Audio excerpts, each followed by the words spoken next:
Hello my guys, നമ്മുടെ Rocky ബൈൻ്റെ engagement ആണ്. അതിൻ്റെ വ്ളോഗാട്ട് അന്നത്തെ ഞാൻ അവിടെ എത്തിയപ്പോൾ ചെക്ക ഒരുങ്ങലൊക്കെ തുടങ്ങിയത്. ചെക്കൻ ബ്ലാക്കൊക്കെ ഇട്ട് റോക്കി ബൈ ടച്ച് തന്നെയാണ്.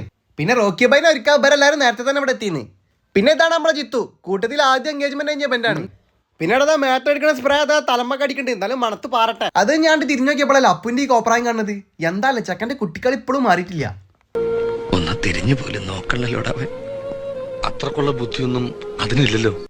പിന്നെ ഇതാണ് അവിടെ ഉണ്ണി, ഇവന്റെ കാര്യം ശരിയായിക്കണ്. പിന്നെ അജീഷ് ഭായ് റോക്കി ബൈക്ക് തയ്ക്കാനുള്ള ക്രീമാണെന്നുണ്ട് പൊട്ടിക്കണ തിരക്കിലാണ്.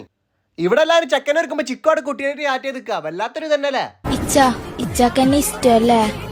അങ്ക് ഓക്കെന്നെ ബേ ഇച്ച പൊളിയല്ലേ? ഇച്ചാനെ ആർക്ക് ഇഷ്ടാവാത്തത്? റോക്കി ബൈയുടെ എൻഗേജ്മെന്റ് ഒക്കെ ഒരട്ടം ഉണ്ടാവുള്ളൂ. ആ കാണുന്ന ക്രീമൊക്കെ എന്റെ മൊത്തം വാരി തെച്ചാട്ടാ നമ്മള് കത്തി നിൽക്കണം. ആ ക്രീമിന്ന് കുറച്ചെടുത്താ രോഹിത്ത് വെക്കണ്.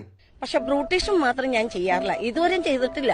കാരണം ജനിച്ചപ്പോ കാരണന്മാർക്ക് നല്ല ഭംഗിയുണ്ട്, കോലമുണ്ട്. അങ്ങനെ ചക്കരൊക്കെ ഒരു വിധം മാറ്റി പുറത്തിറക്കി. ചെക്കൻക്ക് പോകാനുള്ള കാർ എടുക്കാൻ വേണ്ടി രണ്ടാൾ പോയിക്കണം. അവരെ കാത്തിക്കണ തങ്ങളി കാണുന്നത്. അങ്ങനെ കാറെത്തി, കാർമക്കളെ പോവാതെ രജിസ്റ്റർ അങ്ങനെ വെക്കുന്ന. അപ്പൊ അർഷാരും വേണ്ട ഇങ്ങനെ വെച്ചാൽ പറയുന്നത്. ഞാൻ പറയുമ്പോൾ എങ്ങനെങ്കിലൊക്കെ വെക്കുന്നു. അതേ നിങ്ങളുടെ ഇന്റെ ഈ കാണുന്നത് 2000 മുമ്പ് ഒരു ഐഫോൺ ഇറക്കിക്കണം. അതിന്റെ കുന്തളിപ്പ ഇങ്ങളീ കാണുന്നത്. ഊരെ വളഞ്ഞെടുത്താലേ ഫോട്ടോ ക്ലിയർ ആവുള്ളൂ ഒപ്പം പറഞ്ഞത്. എന്താലേ. അങ്ങനെ അതൊക്കെ കഴിഞ്ഞ് പെണ്ണിന്റെ അടുത്ത് പരിപാടിയൊക്കെ സ്ഥലത്തെത്തി. വണ്ടിയിൽ നിന്ന് ഇറങ്ങി നിന്നപ്പോഴും ആറ്റിറ്റ്യൂഡ് ഇട്ടൊരു കളിയില്ല റോക്കി ബായ്. വണ്ടിയിൽ നിന്ന് മുട്ടായിട്ട് കാര്യം പറഞ്ഞേ ലാസ്റ്റ് നിഖിലെന്നെ കൊണ്ടുപോയി. അങ്ങനെ എല്ലാവരും ഉള്ളിൽ കയറി. അവൻ സ്റ്റേജിൽ ഇരിക്കുമ്പോൾ ആരോ വീഡിയോ കളി ഉണ്ട്. അപ്പോൾ അവർക്ക് കാണിച്ചു കൊടുക്കുക. എൻ്റെ അടുത്ത് കോട്ടൊക്കെ ഉണ്ട്, ഞാൻ റോക്കി ബൈ ആണ്, വല്ലാത്ത പൊട്ടെ. പിന്നെ അവിടെ കാരണവന്മാരൊക്കെ കല്യാണത്തിന് ഡേറ്റ് ഫിക്സ് ചെയ്യണ ഇറക്കിലാണ്. അങ്ങനെ അത് കഴിഞ്ഞ് അങ്ങോട്ട് ഇങ്ങോട്ട് മൂതിരടൽ തുടങ്ങി. അതിൻ്റെ ഉള്ളിലല്ല ചൂടായത്. നമ്മളൊന്ന് പുറത്തിറങ്ങി. അപ്പോഴാണ് ലീ കാണുന്നത്.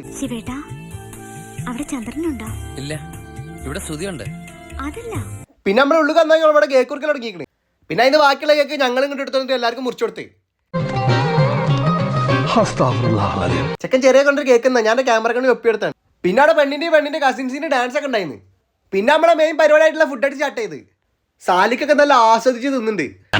വലിയ പണക്കാരാണെന്ന് തോന്നുന്നു. എന്തൊരു തീറ്റ ഭയങ്കരം തന്നെ. നിഖിലിരിക്കാൻ സീറ്റ് ഇട്ടാത്തോടെ എല്ലാവരും ഓരോ ഉരുള വെച്ച് വാരി കൊടുത്ത്. എല്ലാവർക്കും സ്നേഹം മാത്രം. നമ്മളൊക്കെ ഫോട്ടോ എടുക്കുമ്പോഴല്ലേ കണ്ണടക്കല്. അപ്പറ ഞാൻ ചോർന്നുമ്പോഴാണ് കണ്ണടക്കല്. ഇതിന്റെ സ്റ്റൈലായിരുന്നു, വല്ലാത്തൊരു മനുഷ്യൻ. പിന്നെ അവിടെ ഒരു യുദ്ധം കഴിഞ്ഞ പോലെ തന്നെ അതെല്ലാവരും കൂടെ നിന്നാട്ടെ, ഞാൻ മാത്രം നിന്നോന്നല്ല. അങ്ങനെ റോക്കി ബായിന്റെ പരിപാടിയൊക്കെ അടിപൊളിയായിട്ട് കഴിഞ്ഞ്. അപ്പം ഇന്നത്തെ വ്ളോഗ് ഇത്രേ ഉള്ളൂ. വീഡിയോ ഇഷ്ടപ്പെട്ട ഫോളോ ചെയ്തോളിട്ടോ. Okay, by.